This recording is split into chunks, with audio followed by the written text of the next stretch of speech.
আপনাদের মাঝে অনেকেই এমন আছেন যারা ভয়ঙ্কর অর্থনৈতিক সমস্যায় নিমজ্জিত। কেউ আপনার সমস্যার কথা বুঝে না, একমাত্র আল্লাহ এবং আপনি ছাড়া আর কেউ বুঝে না। আপনি আপনার সমস্যার কথা কাউকে বোঝাতে ব্যর্থ হয়েছেন, তারা বুঝে না।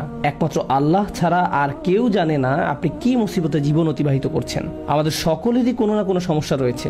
আল্লাহ নিজেই দুনিয়ার জীবনের এই বাস্তবতার কথা কোরআনে উল্লেখ করেছেন। তিনি বলেন, লাকাদ খলাকনাল ইনসানা ফি কাবাদ, নিশ্চয়ই আমি মানুষকে শ্রম নির্ভর রূপে সৃষ্টি করেছি। হয় আপনি মানসিকভাবে পরিশ্রান্ত, না হয় ইমোশনালি আপনি ক্লান্ত।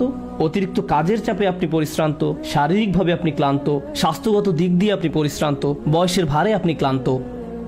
আপনার সমস্যা থেকে বের হয়ে আসার জন্য অনেক সমাধান খুঁজছেন, কিন্তু কিছুই কাজ করছে না। এভাবে আপনার সৃজনশীলতাও একসময় নষ্ট হয়ে যায়। আমরা সবসময় পরিশ্রান্ত জীবনযাপন করছি, আমরা প্রতিনিয়ত কোনো না কোনো সমস্যায় জর্জরিত। এই সমস্যাগুলো আমাদের চিন্তা শক্তির বেশিরভাগ অংশ দখল করে রাখে। অনেক সময় ইতিবাচক চিন্তা করার জন্য নিজের উপর জোর খাটাতে হয়, কারণ আপনি যদি জোর